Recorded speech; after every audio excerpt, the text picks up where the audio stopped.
It's recording. Welcome everyone to this virtual community meeting to discuss NPA 2023-0029.02. If you haven't done so already, please let us know who is here by typing your name and organization in the chat. We'll use this as a sign-in sheet. Please mute your microphone if you're joining by phone, and please turn off your video if you're participating online to save bandwidth. This meeting is being recorded and will be publicly posted to the publicinput.com/neighborhood plan amendment cases website. If you do not want your image viewed publicly, please turn off your camera.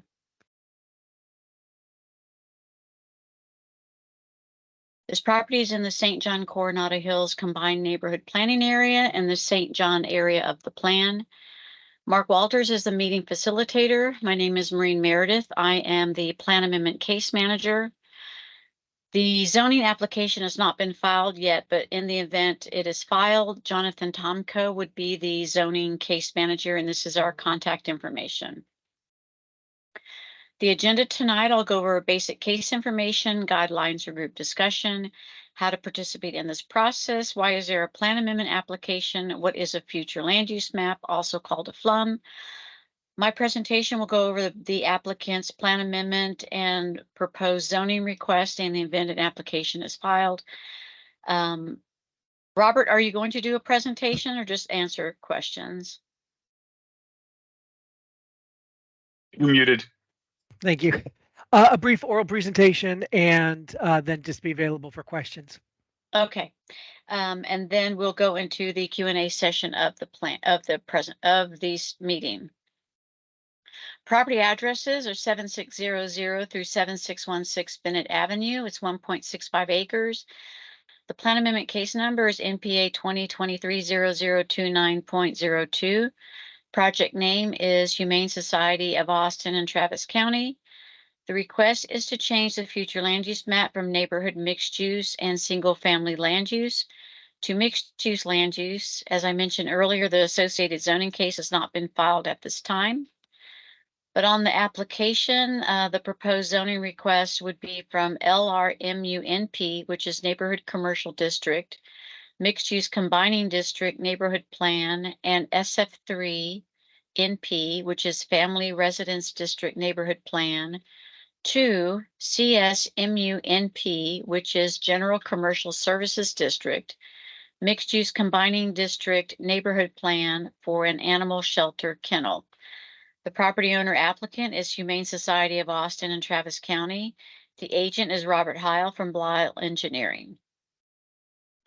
Guidelines for group discussion. Please feel free to type your questions into the chat at any time during this meeting. After staff and applicant presentations, if you would like to raise your hand to speak, you can click on the hand symbol in the menu bar. Telephone participants will be able to speak during the Q&A session. Attendees will be muted upon arrival and through the staff and applicant presentations. Then staff will open the floor to answer questions in the chat or by attendees raising their hands to speak. Similar questions may be grouped and answered together, and we ask that you be respectful to each other during this presentation and discussion. As I mentioned, the meeting is being recorded and will be posted to the publicinput.com/neighborhood plan amendment cases website. You can email or call me or Jonathan with any questions or comments that you have. Written comments will be included in the staff case reports that go before Planning Commission and City Council. If you live within 500 feet of the property, you will get a notice in the mail of the Planning Commission and City Council public hearings with the date, time, and location of the meetings. And the notice will have instructions on how to participate in the public hearings in person and virtually. So why is there a plan amendment application? Neighborhood plans are adopted by City Council as amendments to the Imagine Austin Comprehensive Plan, and here is the link to the city's comprehensive plan. City charter requires that zoning changes be consistent with the comprehensive plan, and a comprehensive plan sets forth a vision and goal for the city's future and provides the overall foundation for all land use regulation in the city. Most neighborhood plan amendments are amendments to a plan's future land use map, and most neighborhood plan amendment cases have an associated zoning application. This map shows the areas in blue that have City Council approved neighborhood plans with future land use maps. For the St. John Coronado Hills, as with all planning areas, there is a plan document that has the vision and goals of the planning area. And most neighborhood planning areas have a future land use map where these colors represent broad land uses. For example, brown represents mixed use, yellow single family, orange multifamily, pink office. And here's a close-up of the property where you can see on the left side of the property, the brown with white is the neighborhood mixed use symbology.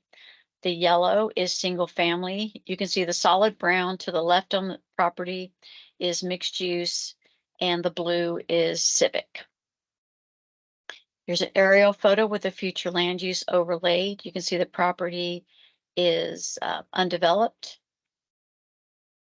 A close-up view of the zoning that shows the LRMU zoning strip to the left of the property and SF3 on the majority of the property.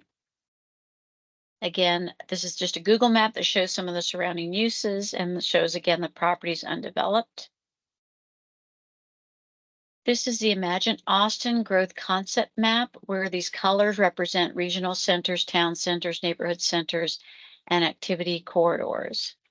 So you can see the property sits right in between the Cameron Road 183 Job Center, which is the purple circular circle to the north, and the Highland Mall Regional Center to the south. You can see the Crestview Town Center to the left on the screen. Here, the property is being shown in relation to the public transportation. You can see there's some routes presumably along the service road of I-35. You can see some Cameron Road and some St. John public transportation. So that ends my presentation. I'll stop sharing my screen. And Robert can start his presentation or his discussion. Great, thanks very much.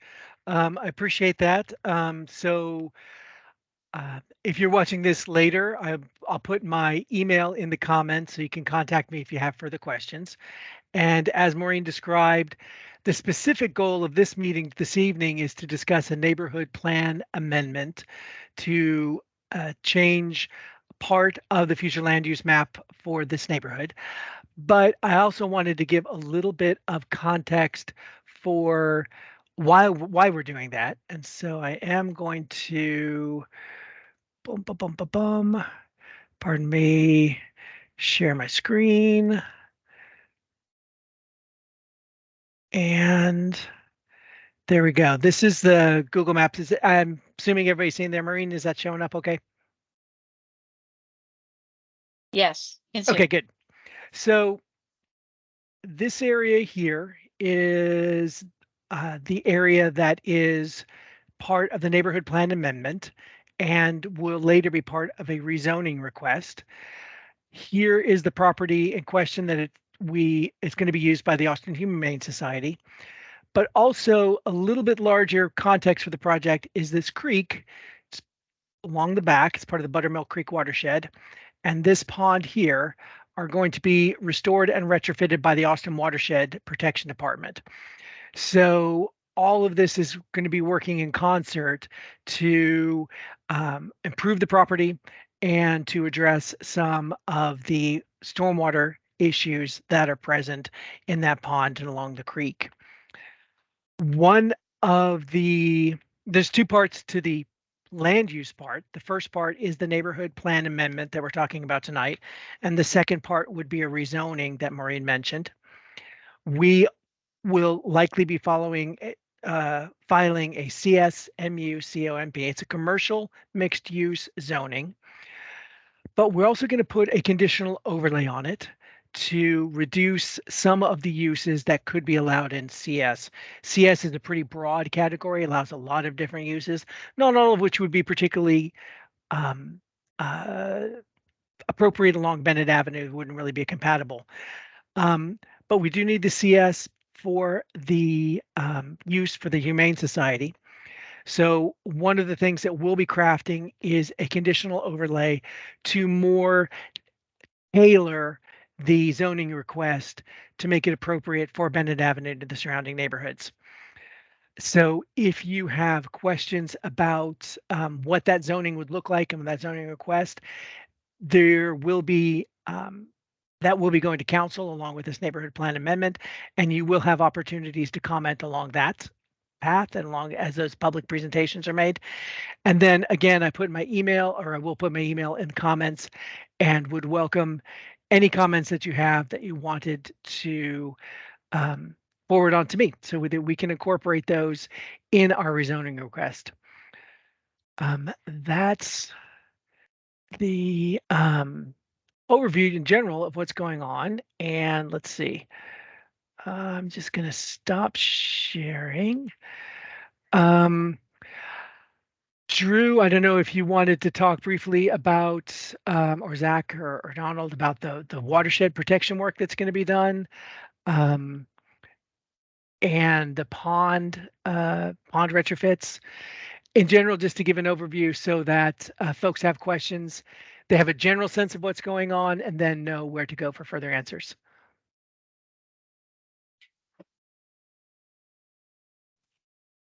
I guess I can talk a little bit about the watershed involvement. We were initially called out because there was a pond that is on the campus of Austin Humane Society that had been eroded and undermined by the creek erosion. So they were looking to figure out a way to fix that. Eric Laux, one of our engineers, with our stream restoration group, got involved, and as a part of figuring out a solution for this, we are looking at doing two projects. One is a creek restoration of the entire creek alongside the property, and another is a water quality pond that will help replace the failed pond, which sort of predates all of the water quality protections, and has a flood control only. So we're going to be adding a replacement for that flood control and then water quality along this portion of Buttermilk Creek. And Buttermilk Creek is one of our really high priority creek segments because it's highly impacted, a lot of impervious cover, that could use a lot of work. So this was a high priority for us. Donald, do you have anything you want to add? No, I think that covers it. Okay, well, thank you, everybody. Think, Maureen, can you put up the contact information? And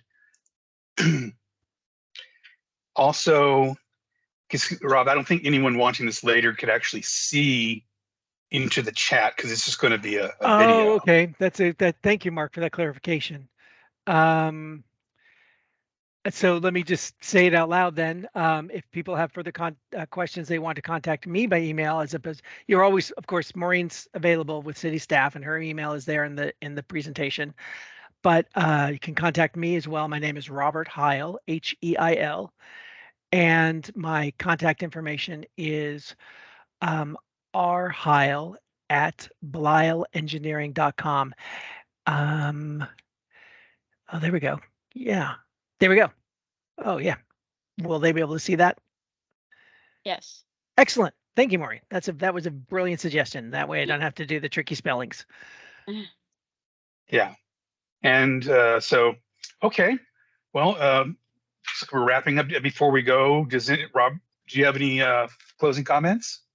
No, appreciate the staff coming together and make a presentation. If, like I say, if folks are watching this later because they want to find out more, I do encourage you to reach out. There'll be other opportunities for public comment and input, and we are looking to make this this use and the creek restoration work well for the neighborhood, and really are interested in any feedback that you've got. Yes, and I think Maureen said this at the beginning. Anyone, excuse me, watching this can't email or call her. You want to put your contact up, Maureen? Yeah. Because there isn't a zoning case now, but you can contact her. And if for any reason you can't get a hold of Rob Heil, you can contact Maureen and she'll forward your information to him. So with that, I'd like to say good night and everybody have a good rest of your day.